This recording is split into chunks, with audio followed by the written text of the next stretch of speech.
हाय आर्मीज, आपका स्वागत है मेरे YouTube channel BTS Korean army 111 इन भोजपुरी सॉन्ग। तो आज मैं माई मॉन्स्टर हॉबी का पार्ट 4 स्टार्ट करेंगे। तो चलिए स्टार्ट करते हैं। ते को कुछ भी समझ नहीं आ रहा था कि उसकी मॉम क्या बता रही है, और तभी उसकी मॉम सोफे से उठकर उसके पास जाकर गुस्से में बोली, ते आज सुबह तुम सड़क पर क्या तमाशा करके आए हो। अपनी मॉम के सवाल को सुनकर ते अब समझ गया था। उन्हें जरूर सुबह वाली बात पता चल गई है, और वह अनजान बनता हुआ बोला, कैसा तमाशा मॉम, क्या किया मैंने? अच्छा तो क्या रियली तुम कुछ नहीं जानते हो? वी किम जिन ने काफ़ी ज़्यादा रॉब अंदाज में पूछा, जिस पर किम तेहॉन खामोशी से खड़ा रहा और कुछ नहीं बोला। ते की खामोशी देखकर किम जिन सब समझ गई थी। उससे बिल्कुल सही खबर मिली और फिर वह गुस्से में बोली, अब क्या ऐसे दिन आ गए हैं कि तुम राह चलती हुई मासूम लड़कियों के साथ ऐसे काम करोगे और हमारी इज्जत की ऐसे धज्जियां उड़ाओगे? ते पे वाइन का नशा चढ़ा हुआ था, इसलिए वह चाह कर भी कुछ नहीं बोल पा रहा था।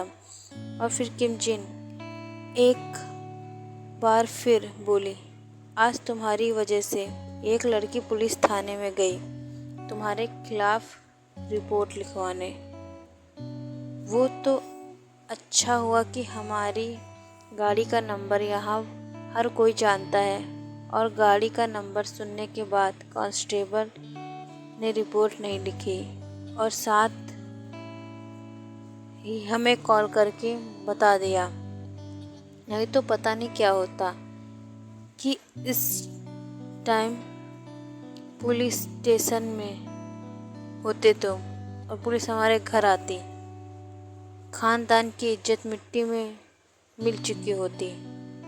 अपनी मॉम की बातें सुनकर किम तेहॉन खिलखिलाकर हंसते हुए कहा, मजाकिया लहजे में, वो जलपरी रिपोर्ट लिखवाने गई थी, और वो भी मेरे खिलाफ?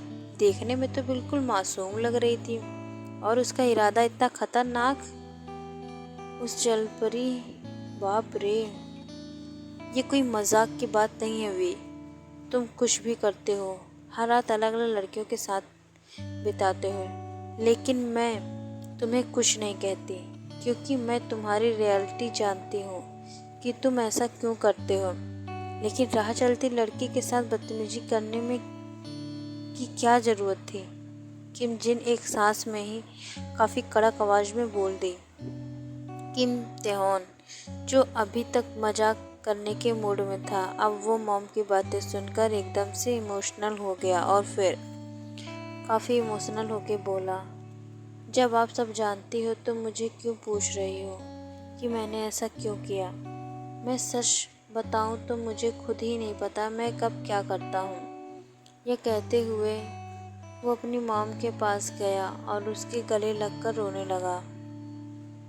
उसकी मॉम का गुस्सा भी अब शांत हो गया था, और उसकी आंखें भी आंसुओं से भर गई थी। उसके बाद वे दोनों काफ़ी देर तक साथ में थे, और किम जिन ते को दिलासा देती हुई कह रही थी, सब ठीक हो जाएगा ते। और ते भी अपने रूम में सोने के लिए चला गया।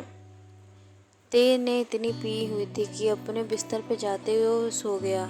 तो वहीं जेके और जिमिन की जेके के मॉम के ब्रेकफास्ट में आलू के पराठे थे, तो दोनों खा लिया। तब जाकर उन दोनों का मूड कुछ ठीक हुआ।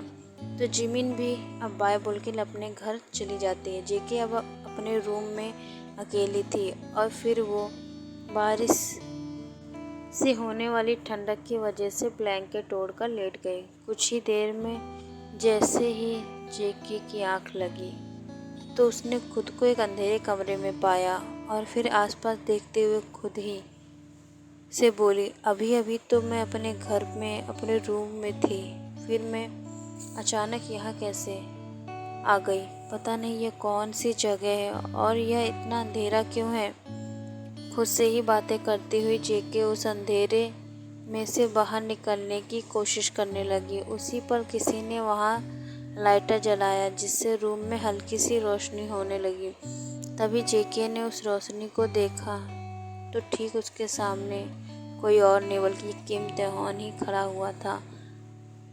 उसने देखा कि जेके काफ़ी अधिक घबरा गई है और जैसे ही मुड़कर वापस जाने लगी, उसी पल तेहॉन ने उसे ज़बरदस्ती पकड़ लिया। उसके बाद तेह ने उसे खींचकर अपनी तरफ किया और जैसे ही उसे ज़बरदस्ती किस करने लगा कि तभी उसकी आँख खुल गई। जेके की दिल की धड़कनें काफ़ी तेज़ हो गई थी और वह पसीने से भीग चुकी थी। तभी उसने आसपास देखा तो वो अपने कमरे में ही थी और वो समझ चुकी थी ये सपना है, न कि हकीकत। उसी पल जेके घबराते हुए खुद से बोली, जिस इंसान के सपने में आने से मैं इतना ज़्यादा घबरा गई, अगर वो दोबारा से हकीकत में मिल गया तो मेरा क्या होगा।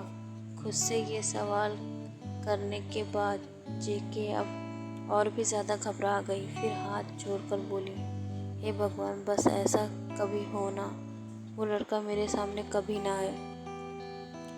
इस तरह से सारा दिन जेके के दिमाग में सुबह का हादसा घूमता रहा और फिर शाम हो गई।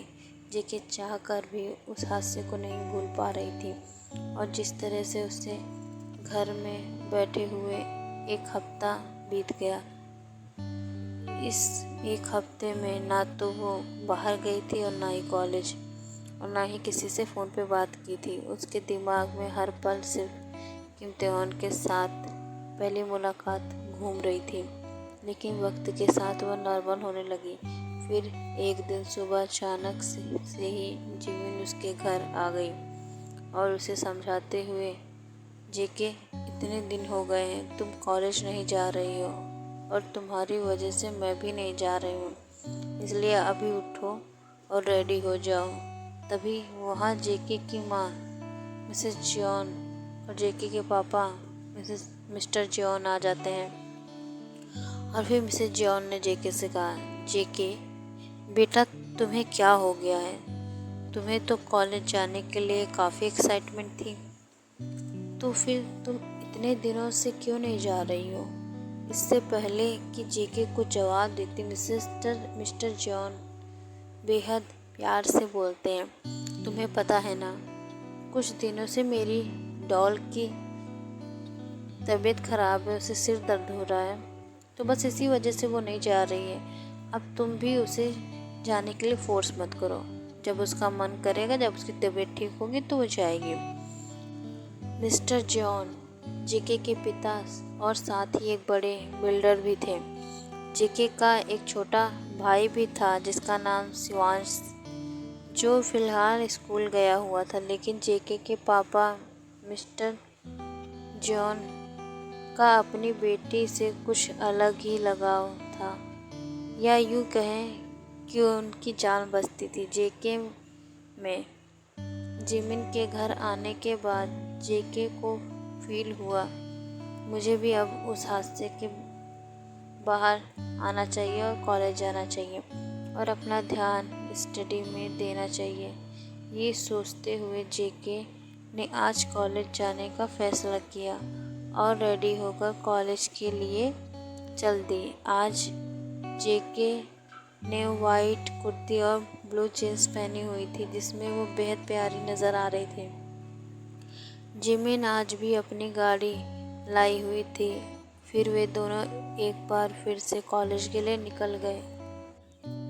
गाड़ी उस रास्ते से गुजरी जहाँ पर उसकी मुलाकात तेज से हुई थी, तो एक पल के लिए जेके की आज फिर वही पल याद आ गया, लेकिन फिर वो खुद से बोली और खुद को नॉर्मल करते हुए जिमिन के साथ आगे बढ़ गई। कुछ ही समय में वो दोनों कॉलेज में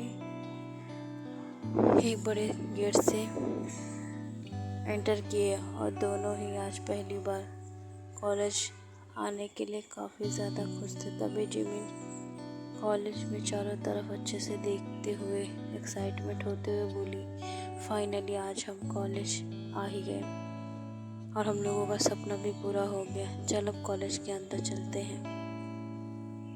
जेके भी आज पहली बार कॉलेज आकर काफ़ी अधिक खुश थी और फिर दोनों एक साथ कॉलेज में एंटर करते हैं। दोनों का ही पहला दिन होने की वजह से काफ़ी ध्यान से कॉलेज के हर कोने को देख रही थी। तभी अचानक से उनके कानों में आवाज़ आई, हाय डियर जेके। इस आवाज़ को सुनकर जेके और जिमिन काफ़ी ज़्यादा चौंक गई और जैसे ही जेके ने मुड़कर देखा तो उसकी आंखें फटी की फटी रह गई। उसी पल जेके ने कांपती हुई आवाज़ में पूछा, लेकिन तुम यहाँ कैसे? ओके आर्मिस, आगे जानेंगे तो कौन है जो जेके को इतना अच्छे से जानता है। तो नेक्स्ट पार्ट के लिए इंतज़ार कीजिए। और इस पार्ट को मैं एंड करती हूँ। बाय आर्मिस।